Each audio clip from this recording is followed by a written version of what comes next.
बागपत में हैवानियत का विरोध करने पर पड़ोसी युवक हैवान बन गया और उसने 14 साल की किशोरी को मौत के घाट उतार दिया। बताया जा रहा है कि पहले तो आरोपी ने घर में अकेली पाकर किशोरी से रेप, छेड़छाड़ और संबंध बनाने की कोशिश की। वहीं जब उसने विरोध किया तो आरोपी ने घर में रखा गैस सिलेंडर उठाकर उसके सिर पर मार दिया, जिससे उसकी मौत हो गई। घटना के बाद आरोपी ने हत्या का सबूत मिटाने के उद्देश्य से कमरे में गड्ढा खोदकर शव दबाने का प्रयास किया, लेकिन इससे पहले कि वह अपने मंसूबों में कामयाब हो पाता तो लड़की के परिजन घर पहुंच गए, जिन्हें देखकर आरोपी मौके से फरार हो गया। फिलहाल मृतक किशोरी के शव को कब्जे में लेकर पीएम के लिए भिजवा दिया और मामले की पड़ताल शुरू कर दी है। पुलिस जांच में अब तक सामने आया है कि आरोपी युवक मृतक किशोरी के परिवार का चचेरा भाई है, जो नाबालिग लड़की को अकेला पाकर उसे संबंध बनाना चाहता था और विरोध करने पर उसकी हत्या कर दी। एडिशनल एसपी बागपत ने बताया कि पूरे मामले में पुलिस ने मुकदमा दर्ज कर लिया है और पड़ताल शुरू कर दी है। जल्द आरोपी को गिरफ्तार कर लिया जाएगा। छपरौली थाना क्षेत्र के बोढ़ा गांव में अनुसूचित जाति की महिला के पति की 4 महीने पहले बीमारी से मौत हो गई थी, जिसके बाद वह अपनी एक नाबालिग बेटी और 3 बेटों के साथ घर पर रहती थी। महिला का घर गांव के बाहरी छोर पर स्थित है। बुधवार को महिला खेत में चारा लेने और उसके 3 बेटे गांव में ही अपने स्कूल में गए थे, जबकि 14 वर्षीय बेटी घर अकेली थी। बुधवार की दोपहर आरोपित किशोरी के घर पहुंचा और संबंध बनाने का प्रयास किया, लेकिन किशोरी इसका विरोध करने लगी। गुस्से में आकर आरोपित ने 5 किलोग्राम का सिलेंडर किशोरी के सिर में मार दिया, जिससे वह लहूलुहान होकर जमीन पर गिर गई।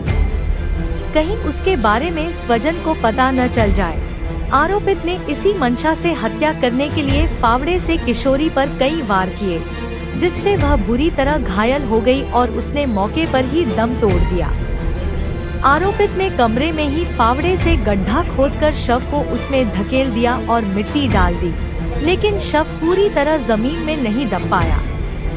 आरोपित ने उसके ऊपर कुछ लकड़ियां डाल दी और किशोरी के मां के आने के डर से दरवाजा बंद कर फरार हो गया। लगभग 2 बजे किशोरी की मां खेत से घर पहुंची। उसने कमरे का दरवाजा खोला तो शव देखकर उसकी चीख निकल गई।